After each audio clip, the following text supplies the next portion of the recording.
Welcome to this tutorial. I aim to provide an introduction to evaluating research methods in order to gain those higher marks in your exams. According to the specification, students should be able to analyse and evaluate sociological theories, concepts, evidence and research methods in order to present arguments, make judgments and draw conclusions. In this tutorial, we're going to focus on evaluating and research methods and look at how you might maximise your marks. Here's an example from paper 3 2018. Apply material from item C and your knowledge, evaluate the advantages of using structured interviews in sociological research. So how would you go about answering this question? So you would break this question down and you need to ensure that you demonstrate a range of advantages or strengths and why would sociologists use it? What's the benefits of this method?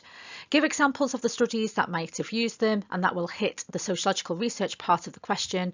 And finally, focusing on the main trigger word, evaluate these advantages. So considering some top tips, aim to evaluate as you go along rather than bolting on the disadvantages at the end. And if you do just an opposing paragraph which does highlight these disadvantages, this is classed as juxtaposition and you'll probably find yourself with probably a max amount of marks of about 12. So try and be specific. Any point that you have made, for example, any strengths that you have given, your evaluation should follow on and link to that. So let's consider that we've got these 4 strengths. And how would we evaluate these specifically as we go along to avoid juxtaposition? So let's look at our first one. So firstly, practically, structured interviews can cover a large number of people really quickly and really cheaply. And this is because the interviewers are just following instructions. It's really good for factual information such as the person's age or what job that they have. An example of a sociologist that did a study using structured interviews was Wilmot and Young. They had a sample of 933 people, with each interviewing ranging from 10 minutes to half an hour. However, despite being able to collect this factual information, it does lack meaning and qualitative data. We cannot understand the reasons, the meanings behind this behaviour. And secondly, paying for interviewers may add some cost. Like in the case of Wilmot and Young, they didn't interview all 933 themselves. Instead, they employed a team of interviewers to do it on their behalf. Secondly, reliability. Fixed questions means that they are conducted in exactly the same way each time. They are standardised and they are controlled. And by conducting structured interviews in the same way, it does make this method rather inflexible.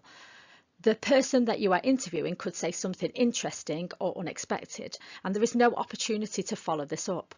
Interpreters would argue that you could miss out on some really valuable information and as a result lacks validity. Our third strength is that the results of a structured interview are often easily quantified because they use close-ended questions with a code next to their answers. Wilmot and Young used this in their research into the extended family in East London. Now, despite this being a strength, so you can see patterns and trends by pre-coding the responses, ultimately this does indicate that the researcher has decided what is important and not the interviewee. For example, what the interviewee believes may not be one of the options and they have to choose another one, and this is another way that validity is undermined. Feminists would argue that this reflects a power imbalance of the powerful researcher who has decided the questions and the possible responses in advance, and the powerless interviewee. And this power imbalance that is reflected in patriarchy. So as a result, feminists would favour unstructured interviews, like Oakley did in her study Becoming a Mother, and that often overcomes this problem. Our final strength is that they often have a higher response rate in comparison to unstructured interviews, and this often leads to a more representative sample because people find it hard to refuse a face-to-face interview. They are more likely to say yes if asked outright. For example, Wilmot and Young had 933 people in their sample. This is compared to Oakley's research that was unstructured that only had 66 women. However, despite this, critics would argue that the people that take part in research are often those with time on their hands, or those that do respond might be untypical. They might be lonely, they might have time on their hands, such as being unemployed, retired, and so on. And finally, the question did mention sociology, so you need to ensure that you do link to theoretical perspectives. So positivists see structured interviews as really good, as it meets their goal of reliable, generalisable and representative. Due to the standardised procedures, others can replicate them.